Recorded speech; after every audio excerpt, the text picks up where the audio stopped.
Doctor Babasaheb Ambedkar यांच्या 135व्या जयंतीनिमित्त शाळेतील कार्यक्रमातील काही क्षणचित्रे।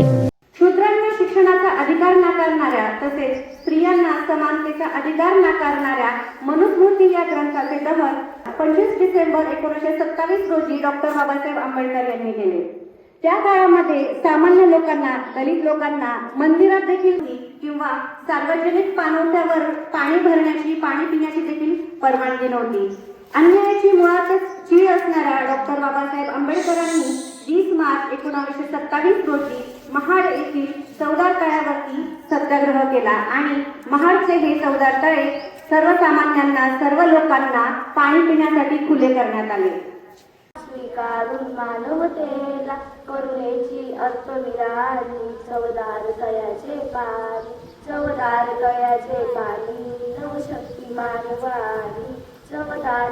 त्या काळामध्ये सामान्य लोकांना, दलित लोकांना मंदिरात देखील दर्शन घेण्याची परवानगी नव्हती आणि हा अन्याय नष्ट झाला पाहिजे म्हणून 2 मार्च 1930 रोजी नाशिक मधील पंचवटी येथील काळाराम मंदिरामध्ये डॉक्टर बाबासाहेब आंबेडकर यांनी मंदिर सत्याग्रह केला। हे सर्व पाहून आज मला म्हणावेसे वाटते, मोजू तरी कशी उंची तुमच्या कर्तृत्वाची, तुम्ही जगाला दिली व्याख्या माणुसकीची।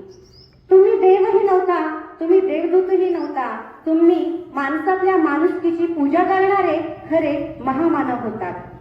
स्त्रियांना सन्मानाचे जीवन जगण्याचा अधिकार देणारे हिंदू कोड बिल 24 फेब्रुवारी 1949 रोजी डॉक्टर बाबासाहेब आंबेडकरांनी संसदेमध्ये सादर केले।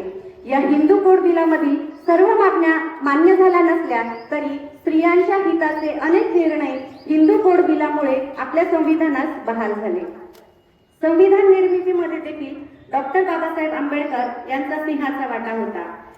आपले संविधान तयार करत असताना त्यांनी जगातल्या इतर अनेक संविधानांचा, राज्यघटनांचा सखोल अभ्यास केला आणि संविधान निर्मितीमध्ये मोलाचं योगदान दिलं आणि म्हणूनच आपण डॉक्टर बाबासाहेब आंबेडकर यांना संविधानाचे शिल्पकार असे म्हणतो।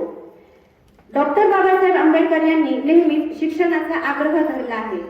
शिक्षण हे वाघिणीचे दूध आहे, जो पिईल तो गुरगुरल्याशिवाय राहणार नाही, म्हणून मुलांनो तुम्ही सुद्धा शिक्षण घेण्याचा नेहमी आग्रह ठेवलाच पाहिजे। डॉक्टर बाबासाहेब आंबेडकर आपल्या विद्यार्थी दशेमध्ये 18 तास अभ्यास करायचे। त्यांचा आदर्श घेऊन आज तुम्ही दिवसातले किमान रोज 4 तास अभ्यास करण्याचा जरी निश्चय केला तरी आज ही जयंती खऱ्या अर्थाने साजरी झाल्याचं सार्थक होईल असं मला वाटतं। 6 डिसेंबर 1956 रोजी या महामानवाचे महापरिनिर्वाण झाले। आजच्या या रोजी मी एवढेच म्हणेल, नमन त्या पराक्रमाला, नमन त्या देशप्रेमाला, नमन त्या ज्ञानदेवतेला, नमन त्या महामानवाला, नमन अशा डॉक्टर बाबासाहेब आंबेडकरांना। जन्म काय हजार जन्म घेतले तरी आपल्या खूप बाबासाहेबांचे उपकार कधीच सुटणार नाही। डॉक्टर बाबासाहेब आंबेडकर यांच्या खूप खूप शुभेच्छा। I am studying 5th standard. Today I want to speak about Dr. Bhimrao Ambedkar. He was born on 14th April 1891. He is known as the father of the Indian Constitution. He fought against untouchability and social injustice. Dr. Ambedkar believed in equality for all. He was the law minister of independent India. He inspired millions with his. We celebrate Ambedkar Jayanti